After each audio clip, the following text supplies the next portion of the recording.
కేదార్నాథ్ లో ఫ్రీగా తెలుగు భోజనం పెడుతున్నారంటే మీరు నమ్ముతారా? అవును, నేను చెప్తుంది నిజమే. మీరు మాత్రం కేదార్నాథ్ యాత్రకి వెళ్లే వాళ్ళకి ఈ వీడియోని తప్పకుండా షేర్ చేయండి. ఈ మహా అన్నదాన కార్యక్రమం ఎక్కడ పెడుతున్నారు, ఎప్పుడు పెడుతున్నారు అనేది క్లియర్ గా ఎక్స్ప్లెయిన్ చేస్తాను. గత కొన్ని సంవత్సరాల నుండి మన సిద్దిపేట వాళ్ళు ఈ మహా అన్నదాన కార్యక్రమాన్ని ప్రతి సంవత్సరం నిర్వహిస్తున్నారు. మార్నింగ్ టిఫిన్ నుంచి మధ్యాహ్నం సాయంకాలం భోజనం కూడా పెడుతున్నారు. చాలా రోజులకు మన తెలుగు రుచి అయితే ఇక్కడ చూశాను. నిజంగా నాకైతే ఇంట్లో తిన్నట్లే అనిపించింది. మీరు ఈ కేదార్నాథ్ ఆలయానికి వస్తే ఈ అన్నదానాన్ని అస్సలు మిస్ అవ్వకండి.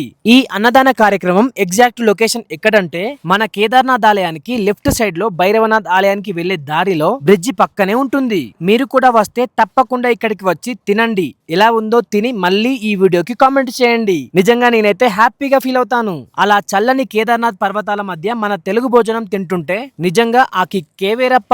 ఇంకా మన పేజ్ లో ఇలాంటి మంచి మంచి వీడియోస్, కేదార్నాథ్ ఆలయంలో స్పర్శ దర్శనం ఎలా చేసుకోవాలి, టెంట్ క్యాంప్స్ కాస్ట్ ఎంత, రూమ్స్ కాస్ట్ ఎంత, ఫుడ్ కాస్ట్ ఎంత అనేది క్లియర్ గా వీడియోస్ చేశాను. మన పేజ్ లో ఉంటుంది, ఒకసారి వెళ్ళి చూడండి.